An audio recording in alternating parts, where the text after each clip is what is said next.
সকাল সকাল ঘুম থেকে উঠেই দেখছি অঝরে বৃষ্টি পড়েই চলেছে। তো আজকে বৃষ্টির মধ্য দিয়ে ভিডিওটা শুরু করছি।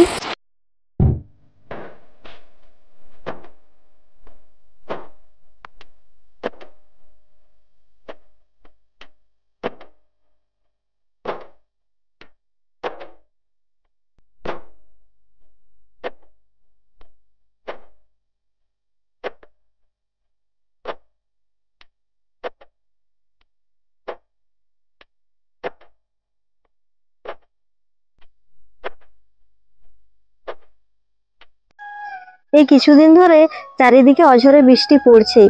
তো বৃষ্টির ভিডিও একদিন তোমাদের সাথে শেয়ার করতে পারিনি, কারণ বৃষ্টির সময় না প্রচুর জোরে বিদ্যুৎ চমকায়, সে সময় না ক্যামেরা ধরে ভিডিও করতে সময় পাইনি। তো আজকে বৃষ্টি হচ্ছিল ঠিকই, কিন্তু বিদ্যুৎটা তেমন চমকাচ্ছিল না, সে কারণে তোমাদের সাথে শেয়ার করলাম। দেখছো চারিদিকে জলে জলময় হয়ে গেছে, সারাদিন ধরে কিন্তু বৃষ্টি হচ্ছেই। শুভ সকাল আমার প্রিয় বন্ধুরা, তোমরা সবাই কেমন আছো? আশা করছি তোমরা সবাই খুব ভালো আছো এবং যে যেখানে আছো অনেক সুস্থ আছো। বাঁকুড়া জেলার ছোট্ট একটি গ্রাম থেকে আমি পূজা নিয়ে চলে এসেছি একটা নতুন ব্লগ ভিডিও, তোমাদের ভালোবাসা পাওয়ার আশায়। যাই হোক বন্ধুরা, ভিডিওটা প্রথম থেকে শেষ পর্যন্ত দেখার অনুরোধ রইল তোমাদের কাছে। আশা করছি বৃষ্টি ভেজা ব্লগ ভিডিওটা আজ তোমাদের খুব ভালো লাগবে। সকালে ঘুম থেকে ওঠার পরেই তো খানিকক্ষণ প্রচুর বৃষ্টি পড়ছিল। বৃষ্টি ছাড়ার পরেই ব্রাশ করতে লেগে গেলাম, খিদে পেয়ে গেছে, অনেকটা বেলা হয়ে গেছে। তো বাপের বাড়িতে আছি আমি, সারাদিনে তেমন একটা কাজকর্ম হয়নি, যতটুকু পাচ্ছি হেল্প করছি মাকে বৌদিকে। তো সেই কাজগুলো করতে করতে আমার বন্ধুদের কিছু কমেন্টের আমি অ্যান্সার দিয়ে দিই। অনেক দিনের কমেন্ট জমা হয়েছিল, আজ দেখেছি, সে কারণে বলি রিপ্লাইগুলো দিতে হবে। আর অনেক দিন পরে রিপ্লাই দিচ্ছি বলে তোমরা কিছু মনে করো না গো। প্রথম কমেন্টটি করেছে প্রতিমা মিশ্র পণ্ডা। আমার এক বান্ধবী ছিল, আমরা বিএ কলেজে একসাথে পড়াশোনা করেছিলাম, এখন তেমন একটা ভাবে যোগাযোগ নাই। সেই বান্ধবীও যে আমার ভিডিও দেখে আমাকে খুব ভালো লাগলো। প্রতিমা, তোমাকে অনেক অনেক ভালোবাসা, অনেক অনেক থ্যাংক ইউ আমাকে কমেন্ট করার জন্য। তোমার কমেন্টটা হলো, নিজের কাজ মন দিয়ে করো বান্ধবী, সফলতা একদিন আসবেই। এতটা সাপোর্ট করার জন্য তোমাকে যে কি বলবো, আমার খুব ভালো লাগলো তোমার কমেন্টটা পড়ে। সব বান্ধবীরা তো কমেন্ট করে না বলো, তুমি কমেন্ট করলে আমার খুব ভালো লাগলো। এভাবেই পাশে থেকো প্রতিমা। আর তোমার মেয়ে কেমন আছো কমেন্টে একটু জানিও, খুব ভালো লাগবে। তোমার মেয়ে আমার মেয়ে তো প্রায় সমবয়সী, বলো তো। তুমি যদি এই ভিডিওটা দেখে থাকো সেটাও আমাকে জানিও, খুব ভালো লাগবে। দ্বিতীয় কমেন্টটা করেছে বনশ্রী। বনশ্রী বলেছে, দিদি ভাই লোকের কথায় কান দিও না, এভাবে সাপোর্ট করার জন্য এই বোনকেও অনেক অনেক থ্যাংক ইউ। এই বোন জানো তো, আমরা যে স্কুলে পড়তাম সেই স্কুলেই পড়াশোনা করেছিল, এখন কলেজে পড়ে, আর আমাদের পাশের গ্রামেই বাড়ি। এভাবেই পাশে থাকো বোন, খুব ভালো লাগে। তুমি আমাকে মাঝে মধ্যে কমেন্ট করো, কমেন্ট পড়ে খুব ভালো লাগে। তোমরা আমাকে সাপোর্ট করো, মনে সাহস দাও, এই কমেন্টগুলো পড়ে না আমার খুব ভালো লাগে জানো তো। সত্যি বলতে কি, সে কারণেই আমি কমেন্টের উত্তরগুলো ভিডিওর মাধ্যমেই দিয়ে দিই। আর একজন ভাই কমেন্ট করেছিল অনেক দিন আগে, কমেন্টটা না দেখা হয়নি জানো তো, ভিডিওর মধ্যে কোথায় ছিল বুঝতে পারেনি, হঠাৎ করে চোখে এসছে। ভাইয়ের কমেন্টটা খুব ভালো লাগলো। এভাবে সাপোর্ট করলে মনটা ভরে যায়, তাহলে ভিডিও করার সাহসটা আরও বাড়ে। এই ভাইয়ের নাম বিন্দাস পার্থ। তো পার্থ ভাই বলেছে, লোকের কথায় কান দিও না, লোকে তো অনেক কথাই বলবে, তুমি তোমার কাজটা মন দিয়ে করো। তো এভাবে আমার পাশে থাকার জন্য এই ভাইকেও অনেক অনেক ধন্যবাদ। তোমাদের ভালো কমেন্ট পড়েই মনটা ভরে, আরও ভিডিও করার সাহসটা বাড়ে। তোমাদের কমেন্টে রিপ্লাই দিতে দিতে আমার না অনেক কিছু কাজেই হয়ে গেল। মা তো অন্য কাজে ব্যস্ত ছিল, সে কারণে আমি ভাবলাম নিজেই আলুগুলো ভেজে নিই। তো আমি আলুগুলো ভেজে নিলাম। তারপরে না মা গরুর দুধ দিচ্ছিল, বাবা মাঠে গিয়েছিল ধান লাগানোর জন্য, কিছু কাজ ছিল সেখানে। তো গরুটার কাছে একজন না থাকলে গরুটা না দুধ দুইতেই দেয় না, সে কারণে আমি গরুটার মাথার সামনে দাঁড়িয়ে মাছিগুলো তাড়িয়ে দিচ্ছিলাম। তারপরেই এই যে মেয়েকে একটু পড়াতে বসে গেছি। মামা বাড়িতে এসে তো পড়াশোনা উঠেই গেছে, এখানে এসে না এত বদমাশি করছে, আমি কি বলবো। বাড়িতে না খুব শান্তশিষ্ট থাকে জানো তো, আমি যা বলি তাই শুনে, আর এখানে এসে কোনো মতে কোনো কথাই শুনতে চাইছেনি।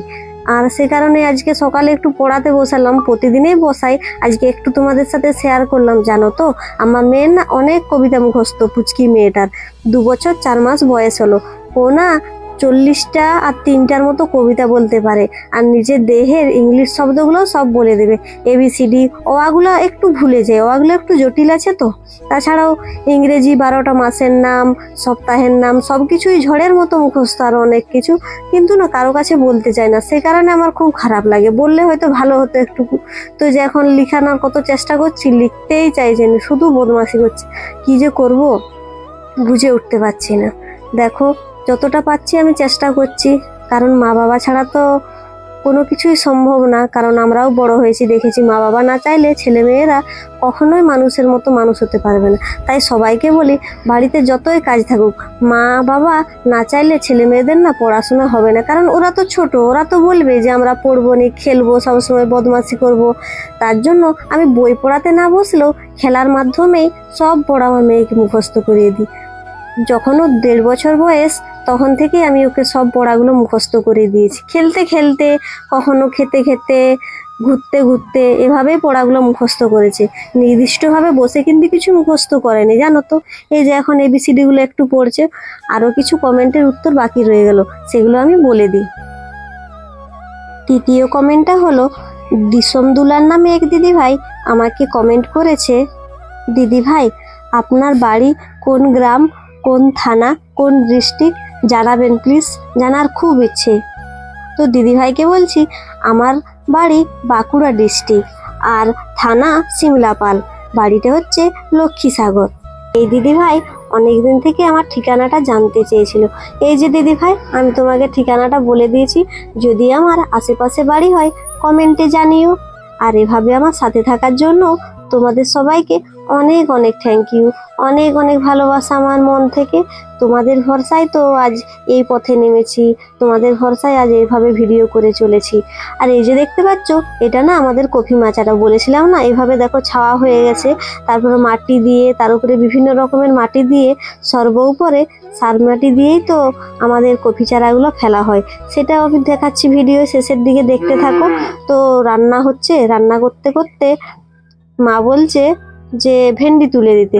তো এই যে আমাদের জমিটাতে ভেন্ডি গাছ লাগানো ছিল, তো মানে শেষ হয়ে গেছে অনেকদিন, তারপরে গাছের আর তেমন একটা যত্ন হয়নি, ধরেনি বললেই চলে। 10টা গাছের পরে একটা ভেন্ডি এভাবে আছে। তো আমি ভাবলাম তুলে দিই, আমি তো কিছু কাজ করিনি, মা বৌদি সমস্ত কাজ করছে, তো ওরা রান্না করছে, আরও অনেক কাজ আছে ঘরের। তো আমি ভাবলাম তাহলে তুলে দিই, মা যখন বললো। তারপরে এই যে আমি ভেন্ডিগুলো এখন তুলছি, তার আগে না মেয়েকে ঘুম করে দিয়েছি, জানো তো প্রচুর বদমাশি করছে এখানে। তো ওকে ঘুম করে দিয়েই এই যে ভেন্ডিগুলো তুলে দিচ্ছি। তারপরে স্নান টান করতে হবে, নইলে তো আমিও যতক্ষণ স্নান করবো ও জলে ভিজবে, সারাদিন খালি জলে ভিজেই চলবে। আর এই যে তারপর ভেন্ডিগুলো এনে দিলাম, আর বৌদি সবজি কাটছে, রান্না হবে দুপুরের, সেই কারণে। দেখতে পাচ্ছ, বললাম না যে কফি মাচাতে মাটি দেওয়া হবে, তেমন ভাবে চারিদিকে মাটি নেই। তো এখানে কিছু মাটি ছিল, আমাদের একটা মাটির ঘর ছিল, সেই মাটির ঘরটা ভেঙে যাওয়ার পরে মাটিগুলো এনে এখানে ফেলে রেখেছিল আর কি। তো সেগুলাই এখন কফি মাচাতে যেয়ে দিচ্ছে। আর এটা আমার বাবা, যারা দেখোনি তারা দেখে নাও, কারণ তেমন ভাবে দেখা যায় না। আমি এখন এসেছি বাপের বাড়ি, আর এখন আসবো না, সেই দুর্গাপূজার সময় আসবো, অনেকদিন আসা হবে না, খুব মন খারাপ লাগে। আর এই যে আসছে, এটা আমার মা। আর মাচাতে প্রথমে বাঁশ দিয়েছে, নিচটা দিয়েছে, তারপর তার উপরে চড় দিয়েছে, নইলে তো জল দিলে মাটিগুলো গলে যাবে।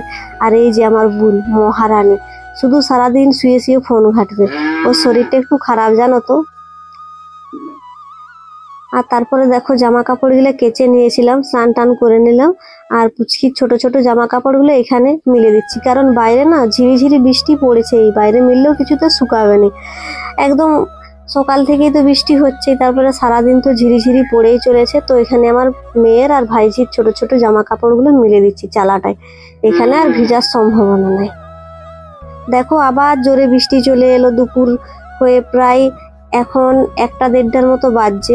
তো বৃষ্টি আরো জোরে আসতে চলেছে। তার দেখো খাবার খেতে বসে গেছি, আর আজকে রান্না হয়েছে ডিম ভাজা, চাটনি, আর কুমড়ো, আলু আর কিছু দিয়ে ঝাল করেছে, আর ভেন্ডির টক করেছে। তো আমি এই যে খেতে বসে গেছি, দুপুরে খুব খিদে পেয়েছিল। আমি না সবসময় এখন খাবার খাই, তার জন্য কেমন মোটা হয়ে যাচ্ছি। আগে না আমি অনেক রোগা ছিলাম যখন ছোট ছিলাম, আর এখন কেমন দিনের দিন যেন মোটা হয়ে যাচ্ছি।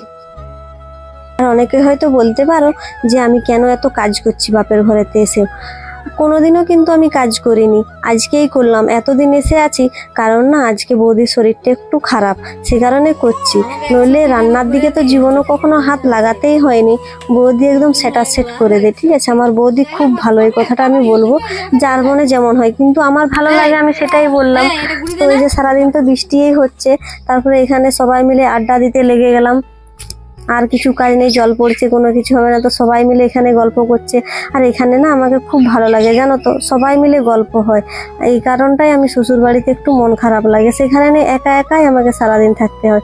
তো আজকের ভিডিওটা এইটুকুনি থাকছে, সবাই ভালো থাকে।